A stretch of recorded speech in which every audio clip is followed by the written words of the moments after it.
Yeah, thank you very much for the introduction. Thank you everyone for staying here until the end. So today I will talk about multi-speciation, which is mean that how to detect multiple species using like unsupervised learning. So all the talks that we've seen today so far, they focus more on supervised learning. So I hope this one maybe will bring more to the conference. So I start with background and motivation, and the technique that we are using is called BSS. I will explain more what does the technique do, and then some results of the simulated data, and then we did some experiments in the lab to like prove that the BSS works, and some conclusions and key highlights. So we all know that gas sensing has many applications from, like the transport emissions and the pollution from the petrochemicals and food and agriculture and explosives and so on, even health monitoring. So it has a vast areas where we can apply gas sensing. And then the market size, this is of course a very naive number. So it's around 2 billion estimated by 2026. And mostly it's coming from the hardware side. In our lab, we work more on the software side of the gas sensing, which is using AI to enhance gas sensing. So the landscape of gas sensors, we have those very accurate and GC-MSM systems that we have in the lab, but usually they're very effective, by the way. They can give you a very accurate concentration quantification, but the thing is they are very bulky and they are not cheap, right? You have to spend hundreds of thousands of dollars to be able to afford a GC. And on the other end, we have the like, semiconductors, which are cheap, not very heavy, but also at the same time, they are not very, like, they're not very selective. Because those sensors, they can confuse between CO and C2H4 just because they have the same molar mass. So laser-based sensing comes in the middle, of course, and they are not as expensive as GC or MS. Also, at the same time, they are not also as cheap as those small like semiconductors. But we are hoping using hardware and AI, we can push the gas sensing using lasers at the top, meaning that they are portable and at the same time very effective, and they can be portable also to the field or anywhere you want to take them. So now we come to the real issue. For example, what we do in our lab is we use laser-based sensors, right? So basically, based on the Beer-Lambert law, if you take IT and I naught, you will have a spectra, right? And based on the spectra, you have those databases like Hydra and PNNL and so on, where you have the ref spectra, and then you will try to apply any kind of least square feet model there, CNNs or linear regression, to fit the combined or composite spectra to the ref spectra. And that works. That works if you have the ref spectra itself. But usually at high temperatures or very harsh conditions, those databases, they lack spectra of certain molecules. For example, if you go to combustion conditions where thousands of kelvins, it's very hard to find the like spectra there. So our main question was, how can we go from the composite spectra and then go directly to quantify the concentrations? And yeah, that was the main question that we were trying to solve. And it turns out in the like audio, like in audio research, there have been a lot of work like in this domain. For example, if they call it a cocktail party like problem. For example, you see two people talking, and their models have been able to disentangle or unmix these two voices, although the model have never heard of these two voices. So we said, okay, if they can do it in like the audio, meaning that we can do the same if you have a mixture of molecules and you have their own like spectra. So basically, so a bit of history about BSS.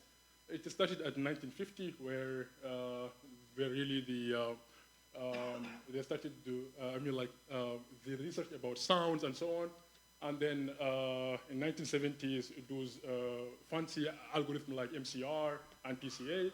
And then 1990, the ICAs. And then in 2020, in like early 2000s, where we have a bit of more computational power, we have the fast ICAs, and also the NMF. And like around 2010 to 2020, we started to use deep learning like model to solve BSS like problems.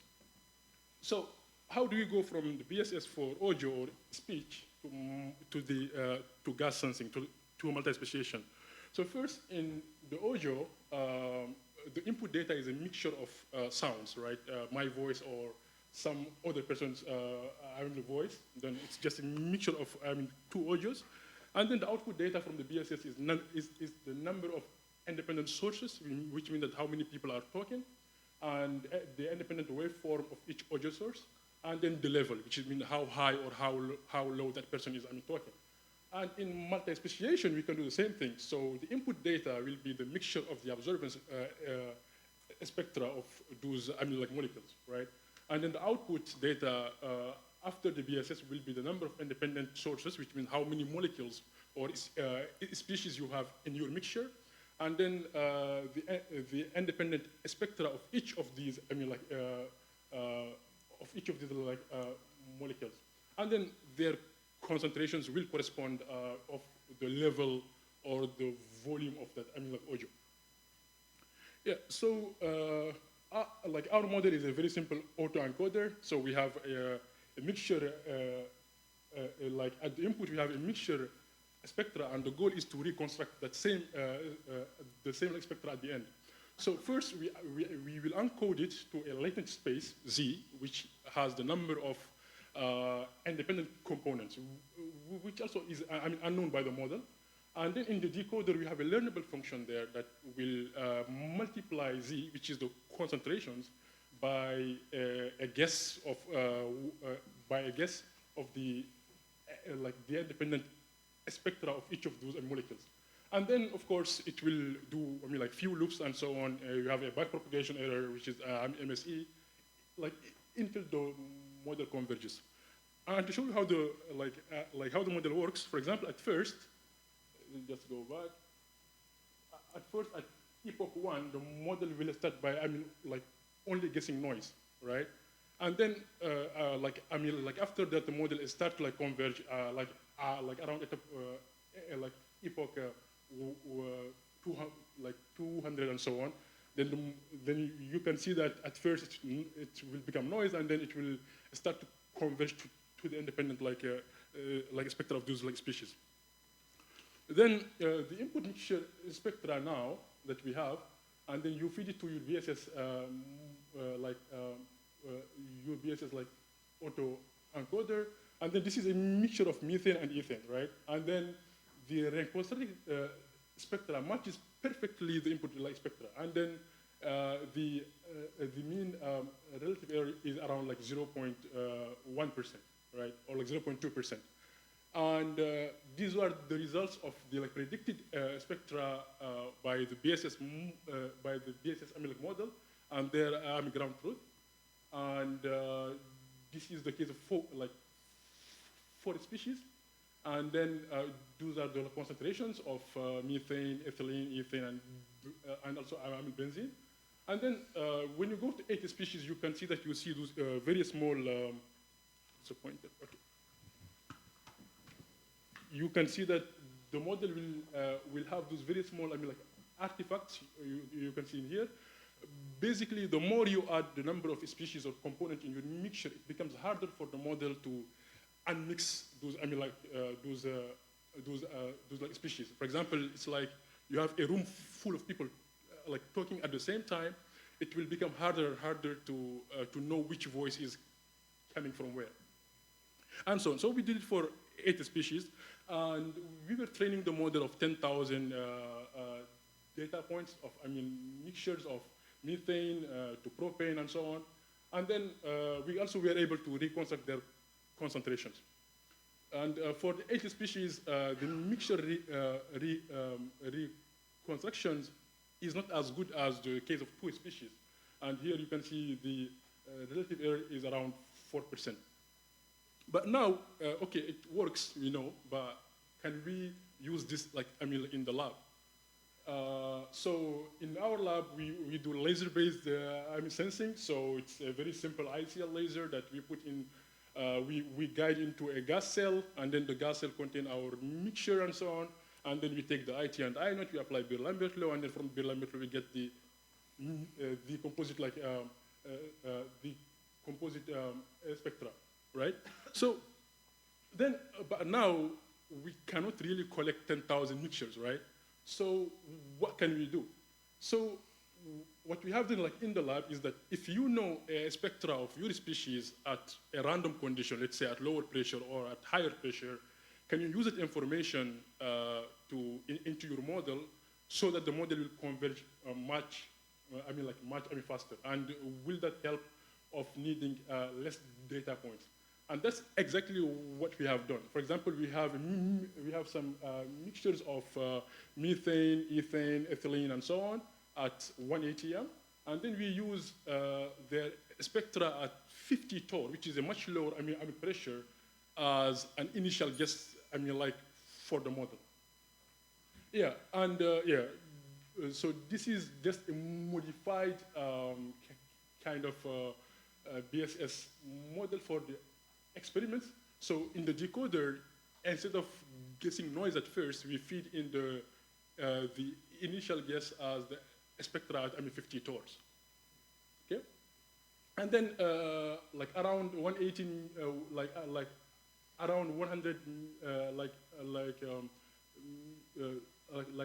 around 100 mixtures of methane, ethane, ethylene, and propane, we were able to reconstruct both the concentrations and also the spectra. You know, see at the top is which is the one that is by our model, and then the one at the bottom it is the one that you find in Hytran, in the Hytran databases.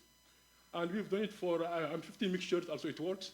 But for 25, we start to see a scatter in your model because the model is not having enough time to learn. So we are concluding that between 40 to 50 mixtures, we can have a good model that will predict the concentrations and the spectra of your species that contain in your mixtures. So some conclusions. This is the first BSSAE that has been applied to unmixed mixture of species. Even though you don't know their own spectra, and the BSSAE model outperforms. We did not show it, but those models like MCR, NMF. And an application could be as simple as you want to predict the concentration base of some mixture at some random temperature where you know their spectra at room temperature. And future work, we will use this in shock tubes experiments. In our lab, we do a lot of combustion, so where it is high temperatures and high pressures. And we will plan to use this there and see how it works. I would like to thank KAUST for funding this work, and my co-authors, Emad and Ali, Emad, who is now at MIT, and Ali, who is going to Princeton soon, and the whole FASTER group, and our PI, Professor Farooq. Yeah, thank you very much.